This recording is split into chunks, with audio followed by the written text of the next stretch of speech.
6 years. It's hard to believe this whole craze that is the Brony phenomenon has been going on for 6 years, isn't it? Yeah, considering all that's happened in that time. Heck, especially these days with all the drama and changes the show and the fandom have gone through, sometimes I wonder what keeps people around, or even what got them into the show in the first place. Yes? Well, we could make this a video just about us and how we got into the fandom, but I think this topic warrants further investigation. This could be an opportunity for people all across the fandom to tell their stories and shed some light on just what makes a Brony in this day and age. Yeah, I say we get this ball rolling. Alright, denizens of the Rift Cafe and beyond. The $1 million question is this. What draws you to My Little Pony Friendship is Magic, and what keeps you around? I first got into the show when I was like 2011. My brother told me of how big it was and how stupid it is for guys liking it. Since I used to have cable, I checked out the first episode as it shows to be having a marathon. Since then, I instantly fell in love with the show because it's not something I see in cartoons back then. The good balance of humor and characters really is what appeals to me now since there are 6 seasons of it. It's still going very well from the previous one and standing out a lot better than the early season 1 in terms of the first half of it. Here is to 6 years of a good run and hope that when it finally ends, it will be on a good send-off. Hello every pony artist here. Link to my divining art in the description below. So today I'm going to talk about how I became a Brony. As you already know, I got to see the first episodes from my ex-boyfriend. He showed me the first episodes and I fell in love very quickly. I was a Brony from the start, so I started with season 1 and followed up with all of the other seasons. I became a Brony very fast and tried to get into the Brony fandom fast too, but it didn't work as well as I thought. Because in the start people were not nice to me, I felt left out, I didn't feel like I was a part of the Brony community like I am now. I feel like there were a lot of long time, almost 2 years, where nothing happened. And suddenly one day I seemed to reach out to one of my favorite Brony YouTubers and I actually hurt his feelings, so I'm very sorry for that. But you have to live and learn, I guess. So there were some more time where people were not that nice to me and I couldn't get through to the Brony fandom as I wanted to. Sorry for that. And I really wanted to try to get through and tried new things. I tried animation, artwork, and just in general, even singing, some more artwork, I guess. But yeah, the reason I stuck around was actually that I had breakthrough at some point. At some point, people were actually noticing my videos. I don't have that much subscribers, but I still love all of my subscribers and I really do want to thank them in this video, especially Agent Carr and the ones that have been with me from the start. I really do appreciate all that you guys have did for me, and I also feel like that is why I have become a Brony. I have, I sprung out as a Alicorn at that point where, people begin to notice me. It was actually before, Twilight became a Alicorn and all of the Alicorn hate was there. So I feel like I, earned it, or how to say that. With all of that trouble I have been through, it was very nice to finally have some people out there that wanted to enjoy my artwork and wanted to see what I was doing on my YouTube channel. So I guess that I stuck around because of getting into the Brony fandom, and I'm now friends with some of the Bronies I look up to. I also have connections on DeviantArt. I also have friends that are not well known in the Brony community, but I still love them all. I have tried doing new renovations of my OC. I feel like now that I'm very happy with my OC design and my cutie mark. So yeah, that's what I'm going to say about her. I really wanted to say that it's starting to get better, you know, the travel from being a normal earth pony to becoming a alicorn, or how to say that. I really feel like the fandom have grown, and I have only good hopes for the future of the fandom. So yeah, do remember that inspiration is right around the corner. Do remember to take care of your loved ones, and yeah, have a great day. That's all I'm going to say. Bye bye.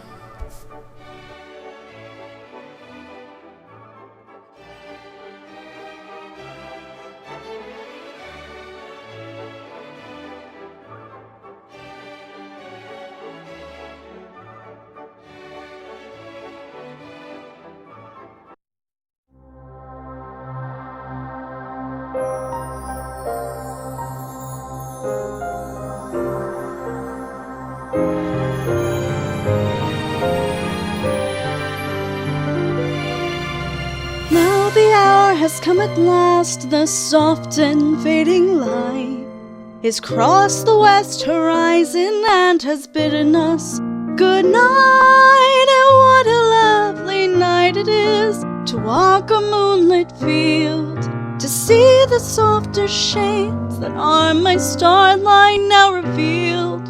So why is it that now, when all is quiet and at rest, when candles glow and all the world is at its very best, the ponies of Equestria should lock themselves away to shun the moon and wait instead for Sister Sunny Day?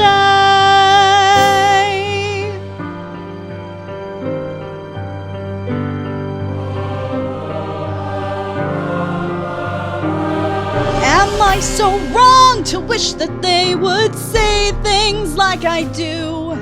And am I so wrong to think that they might love me too? Why shouldn't they adore me? Is it not within my right? I'll not be overshadowed, mine is not the lesser light. I've waited long enough now for them all to come around, and though the sun may plead and threaten, the moon will stand her ground, and all will know the wonder of my dark and jeweled sky, when all the world is wrapped in an eternal lullaby. So say good night at this, the final setting of the sun. Tomorrow's dawns in darkness, the night time has begun.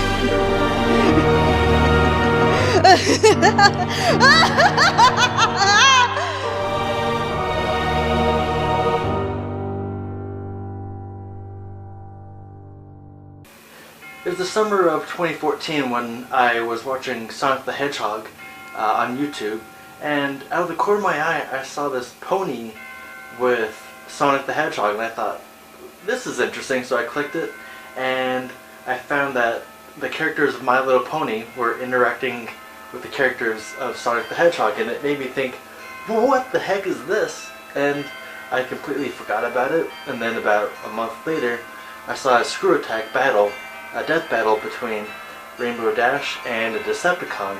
I forgot his name, but Rainbow Dash won, and it made me think, how can a girly Pegasus defeat a legendary Decepticon? And I ended up watching a whole bunch of Brony analysts, and it made me think, wow, these guys are really taking themselves seriously. Is there something I'm missing out on? And I gave the show a chance, and I started watching episode after episode, and next thing you know, I watched the entire series. When I first started watching the show, it was around the time when I decided to move from Chicago, which is my hometown, to California, where my family and job prospects were. And so when I saw Twilight Sparkle moving from Canterlot to Ponyville and her challenges to make new friends, I could really relate to that, and that was one of the big draws to the show, and I guess it still is because I've moved twice in the last year, and I've had to build new friendships.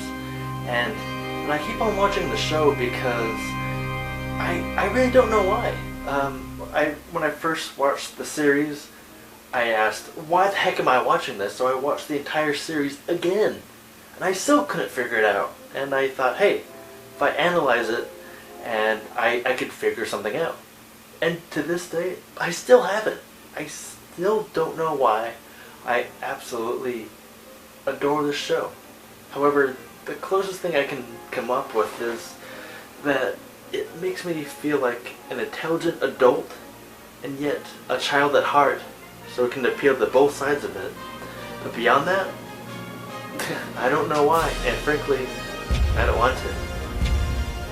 I don't clearly remember how me joining the fandom went, but as far as I can recall, the story began back when I uploaded a Team Fortress 2 gameplay video of me putting a Nope.Avi animated spray paint over an animated spray paint of Rainbow Dash slobbering the fourth wall.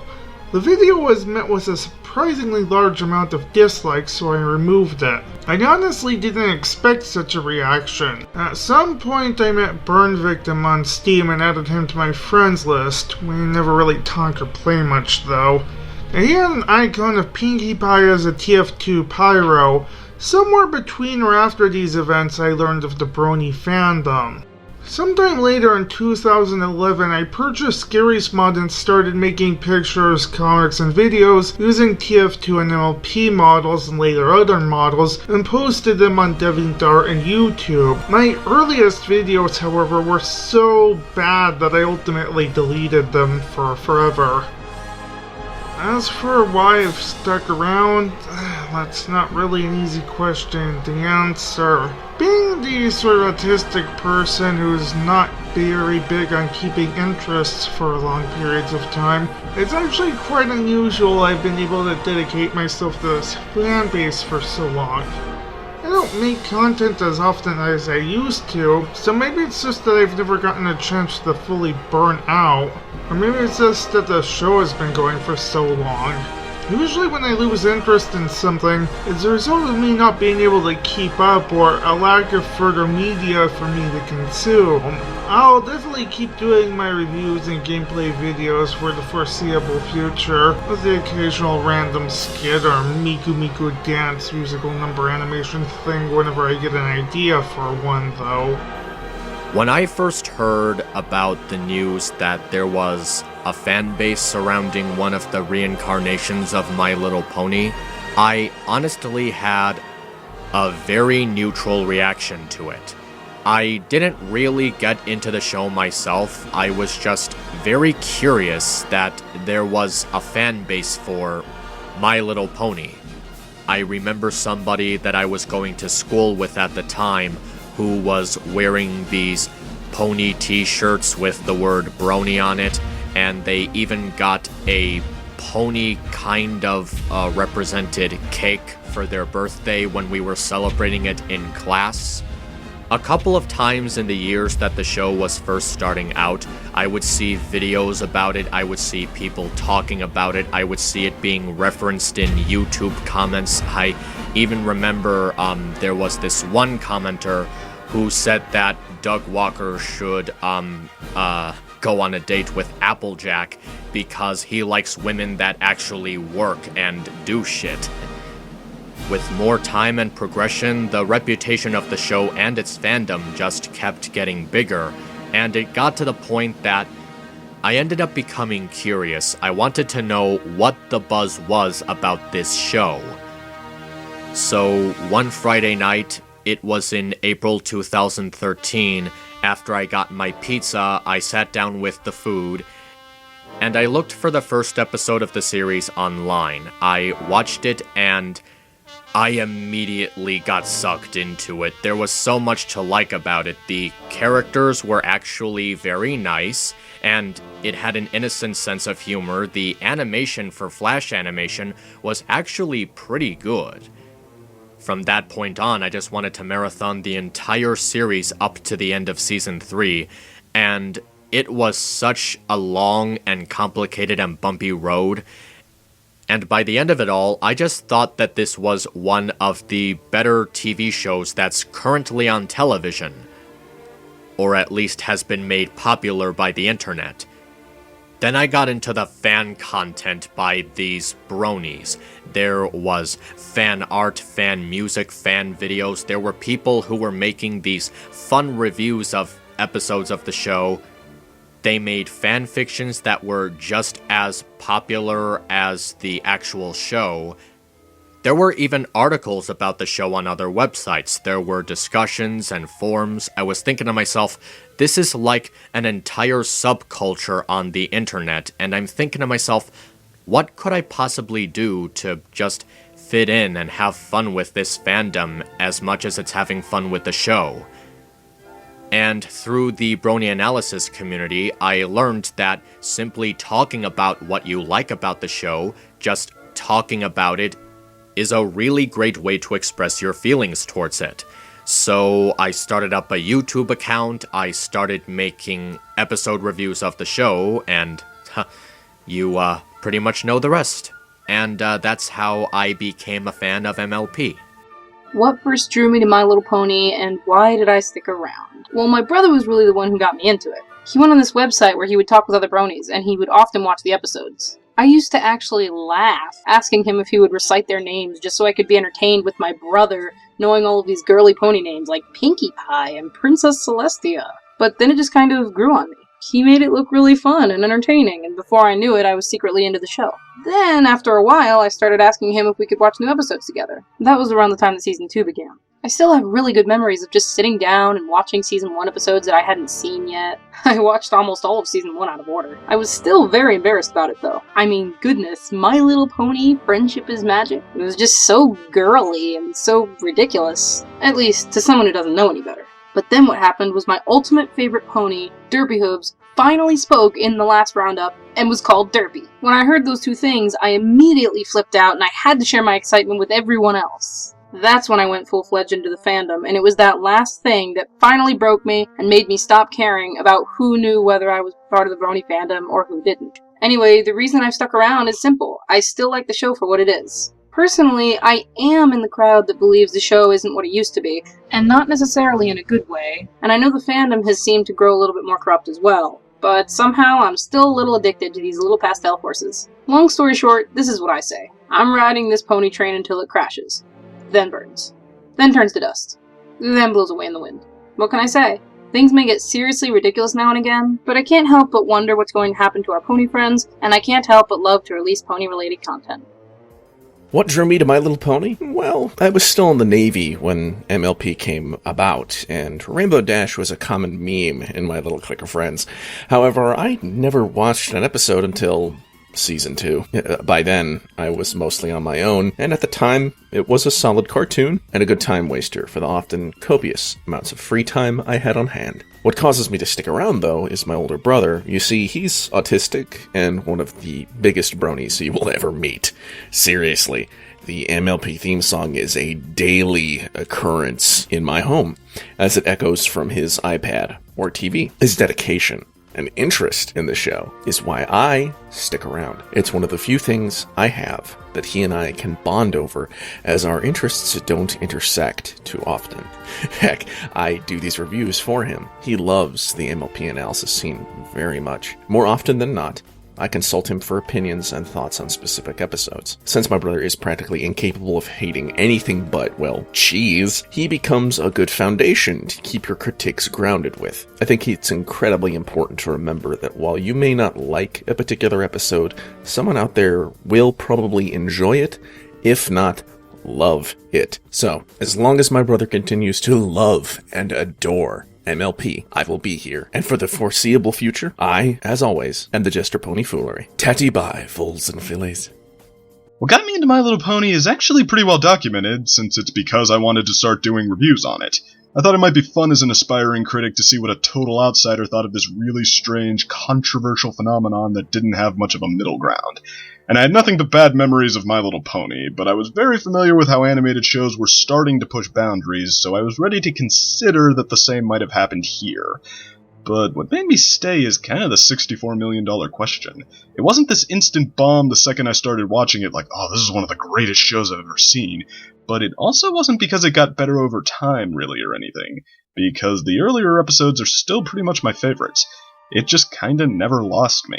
It's light on running story arcs, but it still isn't this never-ending story that you can watch any portion of and be equally satisfied with. You see the characters grow and change over time, and you really do start to care about them. Even when I started to see it derail a little at points and wasn't as interested, I realized that I couldn't just walk away. I wanted to stick around and see what happened. I wanted to tell people what I thought about what happened. I'd always considered myself more of a film geek, so going this deep into a show was not the experience I thought it'd be. So I'm basically the fish that spent so much time studying the fisherman from a distance that now I'm standing here with a hook in my lip saying, I still know what I'm doing, her technique still isn't perfect. Ironically though, only when I gave in and accepted that I'd answered my original question and I was still going to stick around did I come to realize that I hadn't really answered it at all. The show itself is perfectly good, but when it comes to deciphering the Brony fandom, that's really only the tip of the iceberg. It's been said that a fandom can be a substitute language, something that lets you always be ready with what you want to say. And it turns out this one, with its recurring themes of gender, acceptance, celebrity fans, devotion to the characters, alternate identities, and whatever else, means a lot of different things to a lot of different people. There's no easy answer to the Brony fandom, and in my current position, that's a journey I'm going to be on for a while. But I'm honestly not unhappy to take it. The whole friendly love and tolerate mindset is always there somewhere, and so it's not too hard to find some good friends to hang around with, to go with everything else. So yeah, bring it on. Hello! My name is Carlos Martinez Jr., but I believe you guys would know me more better as UnovaBrony. I am here to answer the question given to me by our lovely hosts. What first drew me into My Little Pony, and what has kept me staying into this fandom 6 years later. To answer the first part, I have to go and exposit about what I was doing before then, to get a clearer picture. I've been majorly an animation fan ever since I've ever gained consciousness.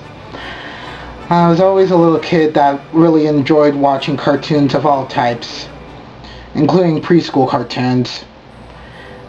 That favor for such programming aimed for little kids never died out within me, you see. I was still watching them, even growing into my early teens. And one channel that was showing a lot of new ones that I haven't seen before was the Discovery Kids channel. Now that channel had some great shows like Tettenstein, Kenny the Shark, and especially Time Warp Trio. Like, those shows were like really great in my eyes. Very entertainable, very new, and it was a lot more better than what I was seeing as of late with Cartoon Network decreasing and such.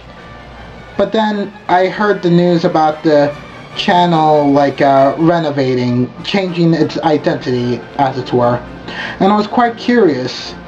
I was a bit afraid of I would miss the shows, but heck, it would spark a new interest, seeing what this new channel would be there in its inception.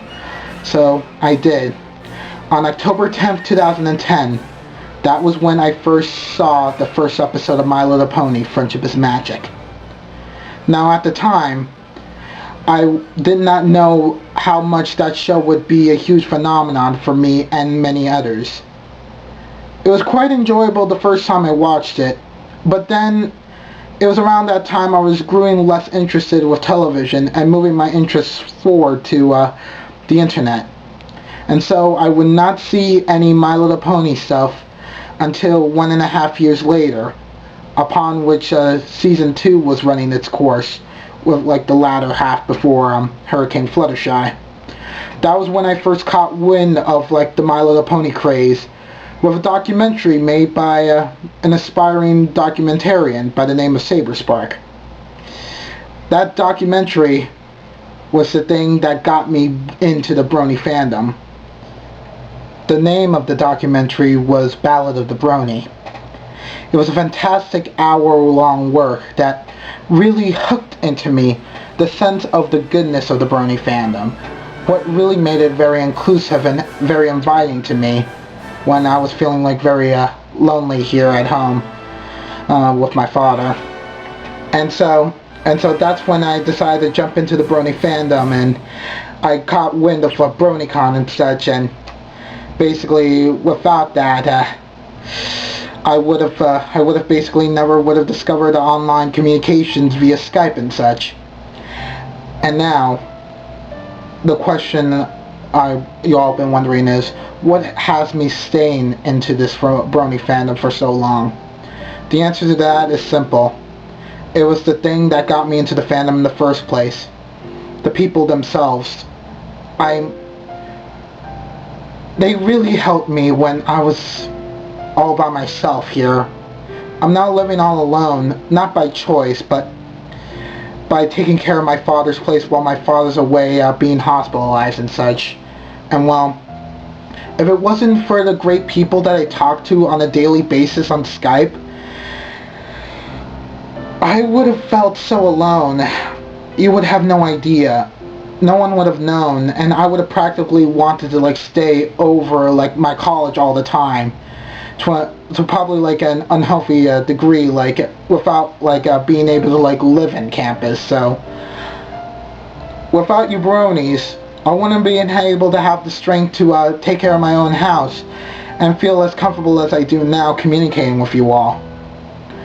And I want you to know I'm really thankful for you guys, all of you that I consider my very close friends. You all give me strength for me to continue on living by myself, because without people, life is just unbearable, and you people have made it bearable for me. I thank you all. And so, this was one piece of the journey that many people have taken in this trek we call the Brony fandom. I wonder where my trail will lead. I wonder what everyone else's trail will lead. All I can say is, best wishes to you all. This is Unova, signing out. Huh. Fascinating stuff, isn't it? Yeah, that was pretty interesting. And to think it's just a very small sampling of a much larger community that spans the entire globe. Well, you're the only one left. You want to share how you got into the show? That is a year I'd like to forget. It was late in 2011 when I first started watching the show, not long after Mom had gotten sick. She's better now, thank God, but for a solid year she was doing nothing but declining, spiraling downward, and I was the only person who was really taking care of her. And I basically had no support. I was on my own. Couldn't get support from anywhere. And life was just really, really not in a good way. It was awful. It was as close to hell as I've ever come to being. And it was late in that year, and I'd already heard about the Brony phenomenon back in 2010. Didn't really think much of it. And I just needed something in my life that wasn't awful. So I thought, what the heck? I'll see what this whole Brony thing is about. So I found the first episode, and the next thing I knew, I was all caught up with season 2 and anxiously awaiting the next episode. And I had made Equestria Daily one of my regular internet stops. I didn't really have this moment where I suddenly said, aha, yes, I have become a Brony. I just woke up one morning and realized I was one. And, you know, from that point on, I've stuck around. That is what really draws me to the show, specifically. It's an escape. Yes, it has good morals. Yes, it's got things that we really should take to heart, messages and such, but really, when you get right down to it, at least for me, it's just something nice to sit down, watch, and have it distract you from the daily grind. And I don't think that's appreciated enough in some circles. But that's what it means to me. And of course, through the show, I met other fans. And they have been nothing but nice. Regardless of where they think the show is now, I've made some great connections and made some good collaborations with them. It's been very interesting. This is a good bunch of people, and I really do appreciate them. Okay. Why do you say we make this an open-ended thing? I wholeheartedly concur, my reptilian half-brother. So the same question we asked our guests today, we now ask to all of you. What first drew you to My Little Pony Friendship is Magic, and what's kept you around through all of the highs and lows? Respond however you want to. I think we could get a real interesting conversation going. So, until such time as we meet again, I'm the OmniViewer. And I'm Snazzy Chapeau. Thanks to all of our contributors, and thank you for watching.